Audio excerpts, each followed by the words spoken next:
What's going on? Hey everyone, this education is for you, the seller that says, you know what?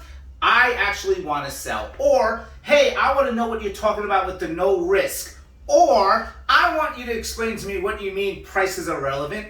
Or, last but not least, what do you mean by profit value? Okay, so we're going to go over all that. And buyers, I got a video for you tomorrow explaining a lot with down payment and all that other stuff. I've been getting a lot of questions on it. So let's start first and foremost. What I mean by your prices are relevant, and I'm just going to make it simple as can be. If you could sell your house for $300,000 with Agent A, and let's just say make $100,000, or you can sell it for $290,000 with Agent B and make $105,000, who do you work with?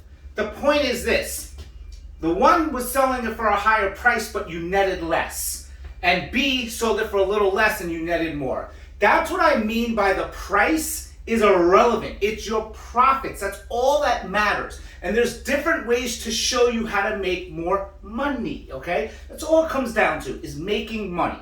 When you're selling your house, unless there's some other issue going on, you're selling it to make top dollar, right? So that's what I mean by price is irrelevant. Whether it's your title, let the buyers choose title, closing costs, whatever the case may be, there's a lot of factors involved, and that's why we always run net sheets to show everybody. And this is why we also do a no risk, okay? So let me give you a quick story. I'm driving like this. I run into one of my old clients. They're in front of their house. We're talking. They said, man, I need an extra garage. I can't do this. I go, so why don't you sell? I can't. I need to make X amount of dollars. That's the perfect thing. Okay, what do you need to make? I need to make $70,000 on this house for it to even make sense to buy this new construction I seen. Okay, so this is how we do it. What do you owe? Okay, so you owe this. We have to add the $70,000 on top of it no matter what, and all the closing costs and everything else at worst case scenario. And that's where the price point needs to be.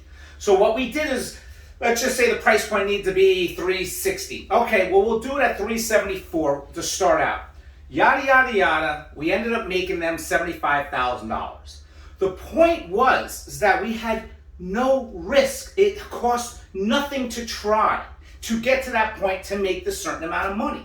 Now, the same thing, she's like, I would never have thought about doing that. Because why would you assume, hey, let's put it on the market. I didn't realize there's no risk. I didn't realize it didn't cost me anything. Yes, with me, right? With me, and I'm going to go over this, it doesn't cost anything. The one thing you have to remember is that an agent can legally try to charge you a commission if you decide not to sell after they obtained you offers. I don't do that stuff. And let's go over everything right now.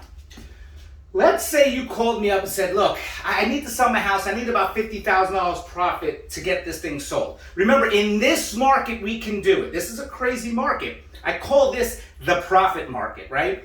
Any other market, you're doing it at assessed value in the sense of what the market's calling for. This is craziness.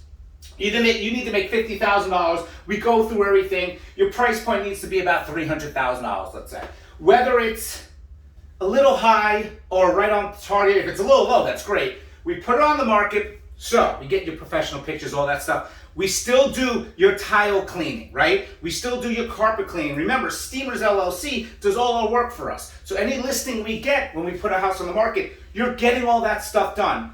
No return to me at all. If you sell, don't sell, it doesn't matter. You never pay me back for that, right? So now what happens is you put the house on the market. Well, three things are going to happen in this market at least. You're going to either get a full price offer, you're going to get a lower offer, or you're going to get an above offer. Now with these offers, there's how many days inspection, the whole nine, blah, blah, blah. Here's the best part. No matter if you get an above offer, a low offer, or a full price, you can still say, no, I don't want to sell, right? Because now reality hit, maybe you're like, I don't want to sell this house anymore. And guess what? If you say, Kerin, I don't want to sell anymore. I can't do it.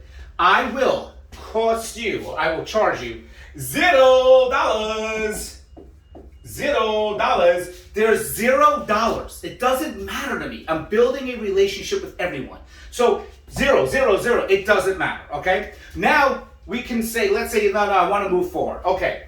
What we're looking at is what the net value is going to be by taking these offers, what the profit's going to be, and then we also have to see what the best offer is.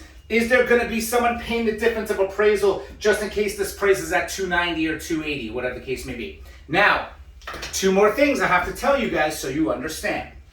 Let's say you take one of these offers and the home inspection comes back and they say, we want this, this, this, this.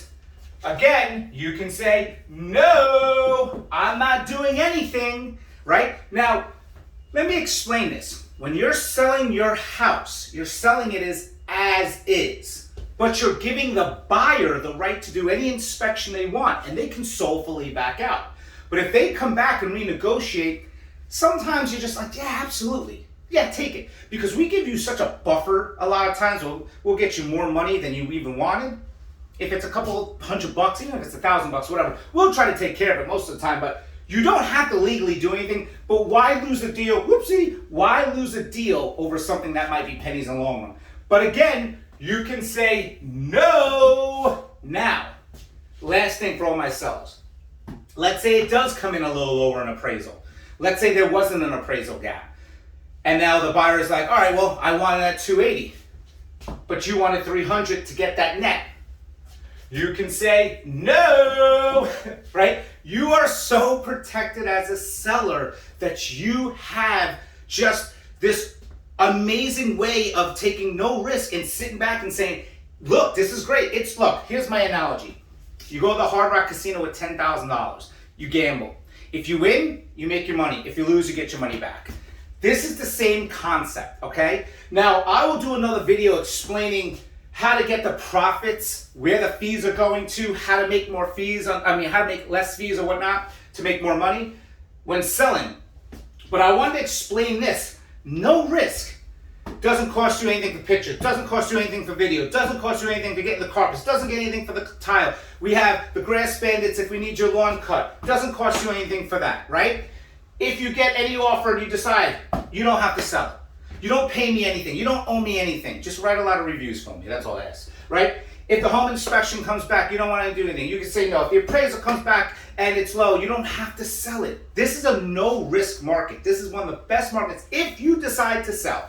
So if you have any questions on any of this, please let me know. And remember, buyers, I'm going to go teach you the next video about where your money's going, how much you need, why you always should be talking to a finance advisor, your lender, your bank to get your pre-approval. So any questions you have, and I have a new education videos coming out soon, which is going to be all about you engaging with me, and it's going to be hilarious, and you're going to love it. But for any questions you have, please let me know. Kerin, thank you guys so much.